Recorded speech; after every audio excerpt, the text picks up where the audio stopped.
I'm not a lawyer, but let's get into what happened before lunch on day 15 of the Diddy trial. And yes, I was back in the courtroom, and it got interesting. First of all, before the jury was brought in, the prosecutors were telling the judge that they intend to file a letter about some jail calls that they want entered into evidence. And in the middle of them talking, a woman who was sitting in the gallery with us begins arguing with one of the guards. She's yelling and being loud. And at one point she says, "Diddy, these mofos are laughing at you." And then she tells the guard to pull out his weapon. The guards were grabbing her. She's calling them racist. It was a lot. After a little tussle, she eventually gets escorted out. And then the prosecutors bring up that a YouTuber that's been attending the trial said Mia's real name on their YouTube channel. And this person was seen outside the courthouse recording. And so the prosecutors asked the judge to ban this person from coming back to the courtroom. And the judge agrees. I don't know who it was, though. And then finally, the jurors come in and the first witness is called. His name is Eddie Garcia, and he was the hotel security officer for the Intercontinental Hotel back in 2016. Context here is that one of the racketeering activities listed under the RICO charge for Diddy is bribery. And in layman's terms, that means that prosecutors say that Diddy, with the help of his chief of staff, Christina Courtroom, bribed this security officer to get rid of the Intercontinental Hotel footage. And that, according to prosecutors, hits the elements for the RICO charge. They say he used members of his enterprise, Christina Courtroom, to commit racketeering activity, bribery, with the purpose of benefiting him or the enterprise. The benefit is it got the officer to give him the video and to not report it to law enforcement. So let's get into what the security officer said happened. Garcia says that when he got to work around 2 p.m. on March 5th, 2016, he was informed that there had been a domestic dispute earlier that day. He was told that law enforcement was not called because the woman in the incident didn't want them called, and she also didn't want any medical attention. An incident report was created, and the videos that recorded the incident were saved to the computer. After he's informed of what happened, Garcia says he reviewed the cameras and eventually realized that the man in the video was Diddy. Then, about an hour and a half into his shift, Garcia says that he received a call on the security desk phone from a New York number. The woman on the phone said her name was Christina Courtroom, and she was the personal assistant to Sean Diddy Combs. Christina asked Garcia if there's any way to see or get a copy of this video because Diddy was so intoxicated that he didn't remember what happened. According to Garcia, he says he told Christina that he can't show her or give her a copy of the video and that she would instead need to reach out to hotel management or get a subpoena, and then they hung up.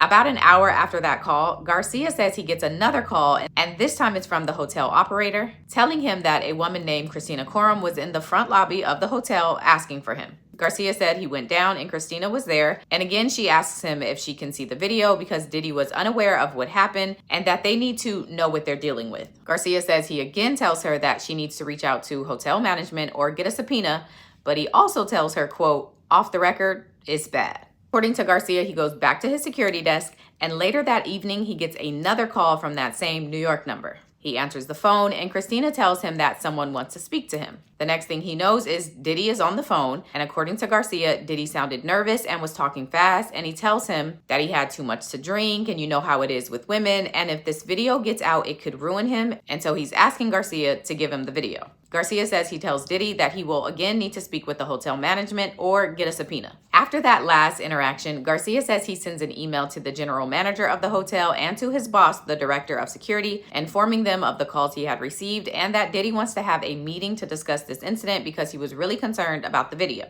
According to Garcia, when he got home, he received another call, but this time it was to his personal cell phone, which according to him made him nervous and scared because he knew he never gave them his number. He says it was KK again, and she handed the phone to Diddy, who told Garcia that he sounds like a good guy and a guy who wants to help. Diddy emphasized that something like this video could ruin him, and he believed Garcia could help by getting the video. Garcia testified that he explained to Diddy that he doesn't have the proper credentials to get to the server room and access the video, but Diddy told him, quote, "I believe you can make it happen," and then told him that he would take care of him, which Garcia understood to mean Diddy would give him money. So Garcia says when he went to work the next day, he contacted his boss, the director of security, who is a man named Bill Madrano, and tells him that Diddy was offering to pay for the video. Madrano tells Garcia that he would get him the video for $50,000. So Garcia calls the number that KK had been calling him on and tells him that his boss will do it for $50K. According to Garcia, Diddy sounded excited and called him Eddie his angel and told him that he knew he could do it,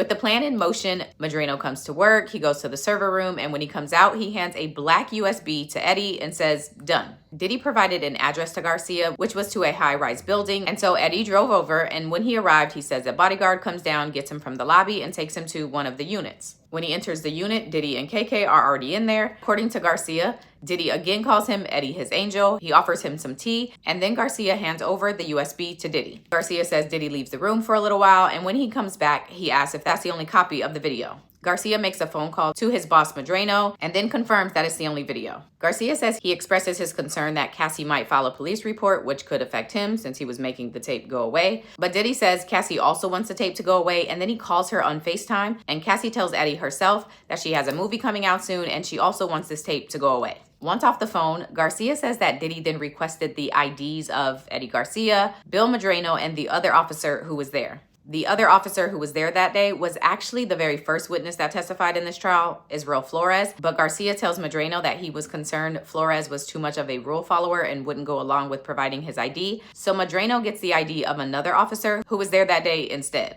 Diddy apparently didn't know the difference because Garcia says when he sends him the IDs, Diddy says, "Yep, that's him." According to Garcia, Diddy then had him sign an NDA, which had Combs Enterprises on top of it, as well as an acknowledgement that the video was the only copy, and it included a clause that if Garcia breached the agreement, he would have to pay the company $1 million in damages. After signing these documents, Diddy comes into the room with a brown bag and a money counter. Garcia says he counted out $100,000 on the counter and then hands the bag to Garcia. Garcia is walked out, and on the way out, Diddy told him not to make any large purchases with the money. Garcia testified that he gave his boss, Bill Madrino, $50,000. He kept $30,000 for himself, and then he gave $20,000 to the other officer who gave up his ID. About a week or two after this incident, Garcia testified that he looked on the computer and saw that the incident report from what happened was missing. And then as it got closer to Easter, Diddy called him on the phone saying, quote, "Eddie, my angel, God put you in my path for a reason. Has anyone been asking about the video?" Eddie tells him no one asked about the video, and then Diddy tells him if he ever needs anything to let him know. Garcia said that was the last call he received from Diddy or KK, and then about a year or two later, Garcia DM'd Diddy on Instagram asking if there were any work opportunities for him when Diddy was in LA, but Garcia says Diddy never responded to the DM. As the direct examination is wrapping up, Garcia testifies that he didn't know Flores had actually recorded the video on his phone, and Garcia also admitted to initially lying to law enforcement when he was brought in and questioned about this incident, but after he got his own attorney, he told the truth. And with that, direct examination ends, and Brian Steele gets up to do cross. Steele's cross was pretty short, and the first thing he asked is if Garcia had a good feeling about Diddy, and if Diddy was professional throughout their entire interaction, to which Garcia said yes. Brian Steele then moves his focus over to the NDA, highlighting that a section of the agreement said that Garcia could discuss and disclose information regarding the video to law enforcement or other government bodies without breaching the agreement, but he was required to inform Diddy's companies if that were to happen. There's also another section that said that the NDA was not meant to prevent Garcia from telling the truth in any legal proceedings related to the video. And with that, cross-examination is wrapped up, and then the next witness is called, and that is Diddy's former chief financial officer, Derek Ferguson. Ferguson's testimony was a little slower than some of the other testimony, but could still be very key for the RICO charge, as prosecutors are trying to show that in addition to Diddy using his staff to engage in criminal activity, he also used his actual businesses and his influence at those businesses to assist him in committing these crimes. And with this witness in particular, they're trying to show that through bank records. And then he moved into the role of Chief Operating Officer of Revolt TV until he left that position in 2017. At the beginning of Ferguson's testimony, he walks the jurors through what his responsibilities were as Chief Financial Officer, and he notes that he typically reported to the president of the company, and anytime there wasn't a president, he would report directly to Diddy. When the prosecutor asked Ferguson how Diddy paid for things, he explains that Diddy would at times charge business and personal expenses on the same credit card, and then members of Ferguson's team would comb through those charges to determine what charges for what, and then what account should be used to pay off which charges. From there, prosecutors have Ferguson take a look at some bank statements for Diddy, particularly a December 14, 2011 transaction that showed a $20,000 transfer to Cassie. And then 9 days later, there's an incoming wire transfer from Cassie's father for $20,000. And 4 days after that,